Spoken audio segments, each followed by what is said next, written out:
Hey ho there, everybody. Pastor Jen here from the Beamsley household. I am staying at home as you are as well, and I wanted to talk to you about what to expect with Holy Week at St. John because it's not at the building of St. John. We're doing it 2020 stay at home style this year.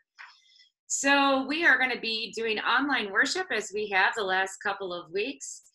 And though we aren't gathering together in our sanctuary, I can imagine no better story to gather around as the story that we tell during Holy Week. There's this interplay between light and darkness, and how the darkness never extinguishes the light. The light will always shine. We talk about faith and absence and what it is to be faithful in that.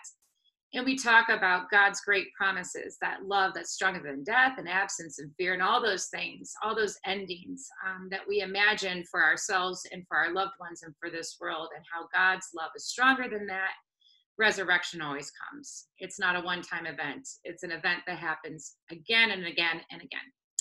So this year we will be observing Holy Week in some of the same ways that we have in the past. And then we've also adapted it for our lives in this current phase that we are in, also known as punting and praying.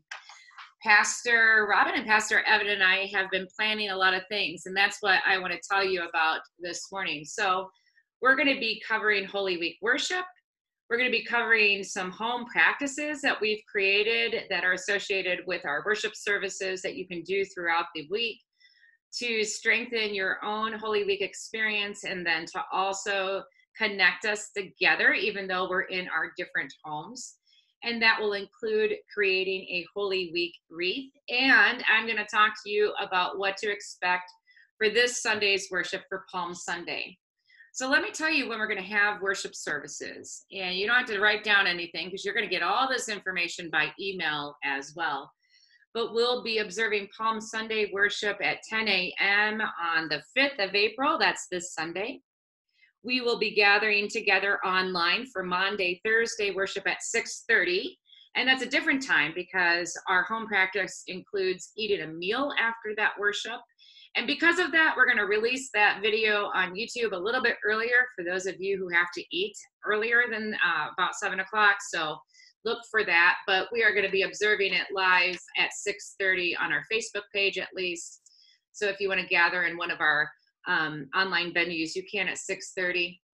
We are going to be having Good Friday worship on the 10th of April at 7 p.m. And then we'll be celebrating Easter Sunday worship on April 12th at 10 a.m. in the morning. I just want to take a little moment for a fun fact time with Pastor Jen. I know you're enjoying my crazy great visual aids.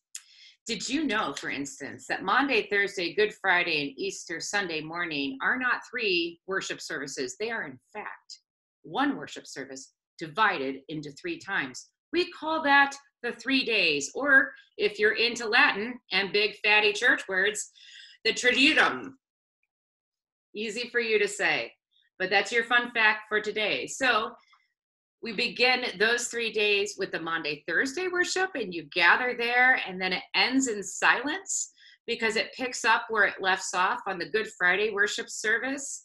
And that's the evening when we talk about faithfulness and love in the midst of fear. And then that worship service concludes with Easter Sunday morning and the resurrection. So those are your 3 days. Now you know. So we're going to email you the links for all of these worship services as we have the last couple of weeks. And included in those emails, you're going to get the home practice associated with that worship service for that day. And you're going to be able to connect to the online worship in 3 ways, as you have been, either on our website at www.stjohnjoliet.org, or through our YouTube channel, or on our Facebook page, St. John by the Mall. We'll see if we can manage the watch parties. We'll see how it goes. All right, so that's a little bit about when we're going to worship, but I also want to tell you a little bit about how we're going to worship. I want to talk to you about Holy Week practices, all right? So to strengthen our connection to each other and to deepen our Holy Week experience, we're going to provide you with a set of home practices that you can use. And as I said before, they're associated with each of those worships that we observe during Holy Week. And later on this week, we're going to send you an email with the full set of home practices. And one of the things we're also going to do is when we send you the worship links, we'll put that particular home practice in that email in case you're a person who might lose your email. So don't worry, we got you. We want to make this as easy as possible because we know you're juggling a lot of new things the last couple of weeks. So the things that are going to tie in all of these things together is the Holy Week wreath, which you will see in the worship videos because each of your pastors is creating a Holy Week wreath. And then you're also invited to do one as well. So let me talk to you a little bit about that. The Holy Week wreath is a way that we can kind of bring what we remember from our sanctuary into our own homes, right? So one of the things that we have in our sanctuary, if you remember, something similar to this would be the Advent wreath, which we put up in, it's usually the month of December when we have the 4 weekends of Advent. Well, it's along the same lines, except we're going to be using it for Holy Week. And this wreath consists of 4 outside candles, and then in the middle of it is the Paschal candle, also known as the Christ candle. We have a Paschal candle for our congregation, which resides in our sanctuary, and that's the light of Christ. But the light of Christ is wherever we are gathered, and that will be in our homes this year. So we have that connection. And so we want to invite you to put together your own Holy Week wreath. So let's take a moment to go back to the future and let's get an idea of what a Holy Week wreath might look like. Here, maybe if you lived in my home, it might look like this. So you'll see that there's a wreath here. You don't have to use a wreath, and there's a couple candles, and you'll see the Christ candle, the Paschal candle there in the middle. So I want to tell you about how you might make one at home. How to make a Holy Week wreath. Step number 1, I really want you to use what you have. This is a great spiritual practice in and of itself. We don't always need to provide for ourselves new things. And especially as we're staying at home, it's a moment to kind of repurpose the things that already are in our house. It's a form of practicing everyday spirituality. What is it that we already have? It's always enough. This is not a contest. We fully welcome Pinterest fails, whatever it is that you put together. I don't want you to stress about it. Just see what you have in your home and use your imagination. See what you have outside. You can bring outside things inside your home. You can do all of that. You want to just find some things together. So the next step in making a Holy Week wreath is that you gather items for your wreath. I want you to adapt and be creative. So I'm a little bit of a candle nerd, a church nerd. So I have some candles around the house, but I made it really nice and simple. I had a lot of leftover candles that were this size, and I have a couple of little bowls. So I just gathered 4 of these because they're going to go outside my wreath, as you saw before. But you don't have to use wax candles. If you have young children at home and you'd rather use electronic candles, you can do that. We had some of these left over from our daughter's wedding a couple years ago, so we have some of those laying around the house. If we wanted to, we could use those. The candles could be any size. You could use taper candles. You could do whatever you want. You'll want one candle for the center. This is kind of the candle I've been using when we've been doing online worship, so I'm going to continue using that and put that in the center. And one of the things that I thought of was, even though we had just put away our Christmas decorations, I feel like a few weeks ago, I remembered that we had one that we usually display in our hallway back there. And so I went and dug around and got it back out. And that's what I'm using for my wreath. Here it is. So one of the other things you want to grab, if you can find something in your house, is a dish towel or some kind of cloth. I have a couple examples here. Isn't that a fun one? I think I might use this, or you can use a cloth napkin if you have one in your home.